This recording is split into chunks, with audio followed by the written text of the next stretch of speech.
only on the Metro for 2 stops, so that's only enough to skim through another section of the paper or read a couple of stories. I'm either thinking about what I just read, or I have in my head I have to do these things today. Yeah, as I walk to work, I'm usually either enjoying the nice weather or being sorry that it's raining. Just what's on the agenda for the day. And some days go according to plan and some days don't. My name is Jody Beck, and I'm the director of the Scripps Howard Foundation Semester in Washington program, and I've been here almost 7 years. Next month it'll be 7 years.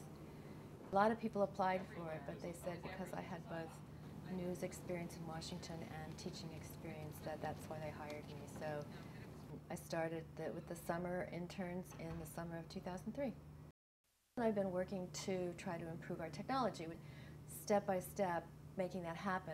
I had been doing a little bit of web posting at Maryland, but it was a completely different system. Just in the last couple of years we've been editing videos and slideshows and posting the videos on YouTube, which is what we're doing now, and embedding them in the stories. So the challenge has always been to figure out how to use technology and how to make sure that the students, when they leave here, and they're juniors and seniors, so most of them have some school to go back to.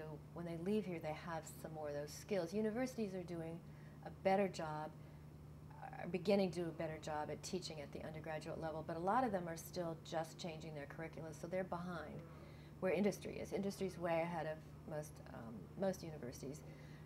And so oftentimes the students come here with pretty limited skills in multimedia. I'm here, I'm the only foundation employee who's in Washington. The other 5 are in Cincinnati. So for me too, it's been kind of finding the right person to help me when I have technological challenges. I get some tech support from the main Scripps tech people in Cincinnati, but they're very busy and they're really nice to me. So I asked one of them, I said, this SendSlides program is pretty easy. I taught myself how to do it, but I can't figure out how to get it on our website. And he said, just FTP it. I was like, just go to the moon. It was so funny because to him that was so simple, and to me it was like a foreign language. So he eventually realized I didn't understand what he was saying, and he wrote a program for me. So now all I have to do is hit a few buttons, and so it's a lot easier. But for the first few times that I was posting slideshows, and if I don't do it very often, I still have a cheat sheet for posting slideshows. But for editing, I also have some cheat sheets that I have and that I give to the interns if they don't know how to do it. But you just have to practice. Well, it depends. Last night I was trying to do something that proved frustrating, but I knew that I could find a chat room, or I could find a tutorial or a program that would solve the problem. So I'm confident that sooner or later, somehow I'll figure it out. But it is a steep learning curve. I mean, I started my career, we were typing on manual typewriters. And then electric typewriters, and then our first computers were these giant things that they didn't even have their own memory. They were connected to memory somewhere else. And so it's, I've been through this whole 20th to 21st century conversion. When I was in college, I learned to set type by hand, the headlines and the type, and I knew then that was an outmoded technology.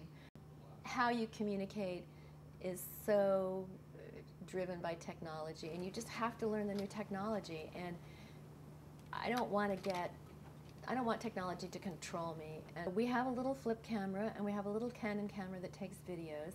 And to me, what's important for the students to learn and for me to learn is how do these storytelling techniques work? How do you tell a story using video?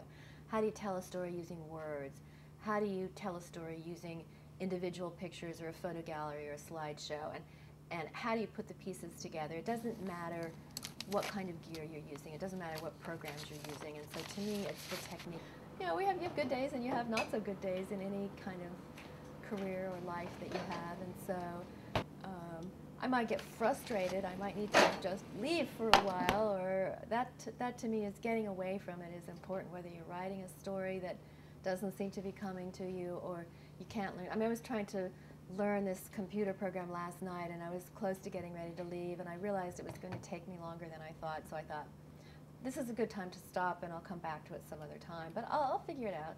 I pretty much said I'm not going to learn HTML.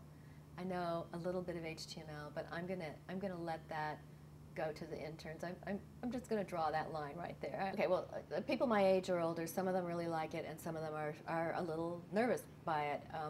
Some of them don't want to have anything to do with it. They think it'll never be useful. They don't want to have anything to do with it. And some people are used part of the technology. You know, most people have a computer and an email address these days. Some are on Facebook, some aren't. Some are on LinkedIn, some aren't.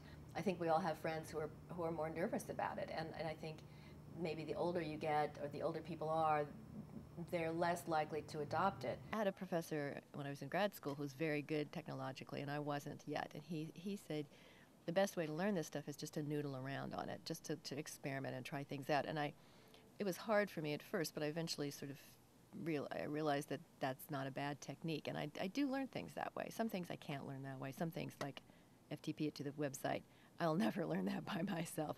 But I didn't have a problem at all learning how to make a slideshow.